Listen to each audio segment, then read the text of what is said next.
অর্থাৎ একদিকে লজিক্যাল ডিসক্রিপেন্সির তালিকা প্রকাশ করা নিয়ে কমিশন এখনো অবস্থান স্পষ্ট করেনি। সিইও অফিস সূত্রে কি দাবি করা হয়েছে সে তথ্য আপনাদের সামনে রাখলাম, কিন্তু এই লজিক্যাল ডিসক্রিপেন্সির সংখ্যা কত হতে চলেছে 1,20,00,000 এখনো পর্যন্ত কমিশন সূত্রে খবর পাওয়া যাচ্ছে, কিন্তু আনম্যাপড কতজন অর্থাৎ কত শতাংশ ভোটার এই শুনানিতে উপস্থিত হয়নি, কমিশন আর কি বলছে এই তথ্য আমরা জানবো আমাদের অপর প্রতিনিধি অনির্বাণের কাছ থেকে। অনির্বাণ, দেবস্মিতা, দেখো একদমই কমিশন সূত্রে আমরা যে তথ্য পাচ্ছি তাতে কিন্তু যে আনম্যাপড এবং তার পাশাপাশি লজিক্যাল ডিসক্রিপেন্সির যে লিস্ট প্রকাশ করতে চলেছে সেই সংখ্যা সর্বমোট কিন্তু 1,52,00,000 এমনটাই কিন্তু আমরা নির্বাচন কমিশন সূত্রে জানতে পারছি।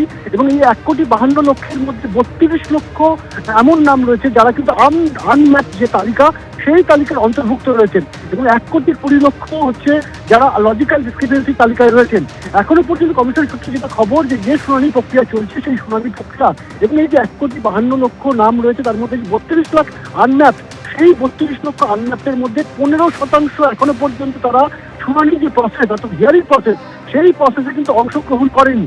স্বাভাবিকভাবে কিন্তু এই সংখ্যাটা কিন্তু প্রায় 4,80,000-এর কাছাকাছি। আর এই যে বড় সংখ্যা সেই সংখ্যা কেন এখনো পর্যন্ত এই হিয়ারিং প্রসেসের মধ্যে আসেনি সেইটা কিন্তু কমিশন খতিয়ে দেখছে। তার পাশাপাশি তোমাকে জানিয়ে রাখবো যে কমিশন সূত্রে এটাও জানা যাচ্ছে যে এই যে কোটা প্রসেসিং চলছে সেই প্রসেস করতে গিয়ে হিয়ারিং প্রসেস করতে গিয়ে অনেক সময় দেখা যাচ্ছে যে হিয়ারিং এর তথ্য সেই তথ্য কিন্তু আপলোড করার ক্ষেত্রে কিন্তু বেশ কিছুটা গাফিলতি থেকে যাচ্ছে, কারণ হিয়ারিং হচ্ছে কিন্তু সেই তথ্য আপলোড করা হচ্ছে না। ফলত কমিশনের কাছে ছবিটা স্পষ্ট হচ্ছে না যে কত সংখ্যক আপলোড হচ্ছে, কত সংখ্যক হিয়ারিং হচ্ছে। এবং এই যে ডিসক্রিপেন্সি রয়েছে যে অসামঞ্জস্যতা রয়েছে সেই অসামঞ্জস্যতা দূর করবার জন্য কমিশনের তরফে 26শে জানুয়ারি কিন্তু ডেডলাইন দেওয়া হয়েছে সমস্ত বিএলও এবং এইআরওদের, এবং সেখানে পরিষ্কার বলা হয়েছে যে ব্যাকলগ রাখা চলবে না। যে সমস্ত তথ্য এখনো পর্যন্ত আপলোড করা হয়নি 26 তারিখের মধ্যে আপলোড করতে হবে, এবং 27 তারিখ অনওয়ার্ড অর্থাৎ 27 তারিখ থেকে নিয়মিত হিয়ারিং হবে এবং নিয়মিত হিয়ারিং এর পাশাপাশি নিয়মিত আপলোড করতে হবে হিয়ারিং এর সমস্ত তথ্য। না হলে কিন্তু এই ছবিটা স্পষ্ট হচ্ছে না। কেন এটা কমিশন বলছে, কমিশনের তরফে দাবি করা হচ্ছে যে তারা চান এই গোটা প্রসেসে সাধারণ মানুষের যদি নাম বাদ যায় তাহলে অন্তত সাধারণ মানুষ নতুন করে আবেদন করার যদি সুযোগ পায় সেই সুযোগটা কিন্তু মানুষকে দিতে হবে, এবং সেই কারণেই কিন্তু এইআরও এবং বিএলওদের কিন্তু চাপ দেওয়া হচ্ছে কমিশনের তরফে। ধন্যবাদ অনির্বাণ। এদিকে লজিক্যাল ডিসক্রিপেন্সি নিয়ে কমিশনকে নিশানা করেছেন অভিষেক বন্দ্যোপাধ্যায়। সোশ্যাল মিডিয়ায় তিনি পোস্ট করেছেন এবং তিনি 3টি প্রশ্ন করেছেন। কি সেই প্রশ্ন, কি লুকোতে চাইছে কমিশন? প্রশ্ন তৃণমূলের সর্বভারতীয় সাধারণ সম্পাদকের। 24শে জানুয়ারির মধ্যে লজিক্যাল ডিসক্রিপেন্সির তালিকা প্রকাশের নির্দেশ দিয়েছিল সুপ্রিম কোর্ট। কমিশন লজিক্যাল ডিসক্রিপেন্সির তালিকা প্রকাশ করতে পারল না। একটি সফটওয়্যার 1 ঘন্টার মধ্যে 7 কোটি লজিক্যাল ডিসক্রিপেন্সি খুঁজে পেয়েছিল। এখন সেই সফটওয়্যার যুক্তি, গতি ও বিশ্বাসযোগ্যতা হারিয়ে ফেলেছে। কমিশন ঠিক কি লুকোতে চাইছে? যদি 1 ঘন্টায় ডিসক্রিপেন্সি খুঁজতে পারে তাহলে প্রকাশ করতে এতদিন কেন লাগছে? ডিসক্রিপেন্সি নিয়ে কি লজিক খুঁজছে কমিশন? প্রশ্ন অভিষেক বন্দ্যোপাধ্যায়ের।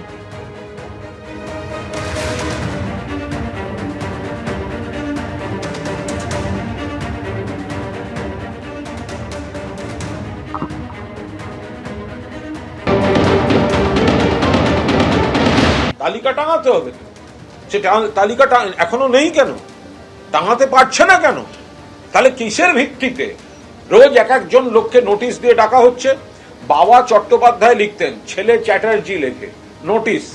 বাবা মুখোপাধ্যায় লিখতেন, ছেলে লিখছে মুখার্জি নোটিশ।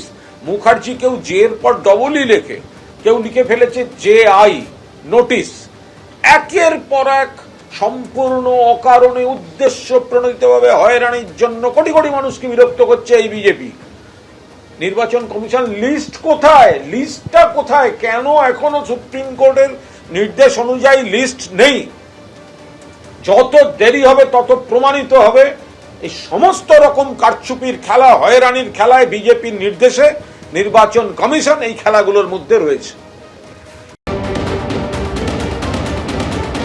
সুপ্রিম কোর্টের আদেশ নিশ্চিতভাবে নির্বাচন কমিশন পালন করবে, এটা আমরা আশা রাখি। কেননা আমাদের রাজ্যের সরকার তো নির্বাচন কমিশনেরও আদেশ পালন করেন না, সেই ধরনের নিশ্চয়ই ঘটবে না এক্ষেত্রে এই আশা রাখি। এবং তার পাশাপাশি এই যে এসআইআর কে নিয়ে যে ধ্বংসাত্মক কার্যকলাপ তৃণমূল কংগ্রেস চালাচ্ছে সেই জায়গায় দাঁড়িয়েও সুপ্রিম কোর্টের নির্দেশ অমান্য করে রাজ্যের সরকার এই ধরনের ক্ষেত্রে সুরক্ষার ব্যবস্থা করেনি, সেই বিষয়গুলো নিয়েও আলোচনা একই সাথে উঠে আসা উচিত বলে আমি মনে করি। এবিপি আনন্দ, এগিয়ে থাকে, এগিয়ে রাখে।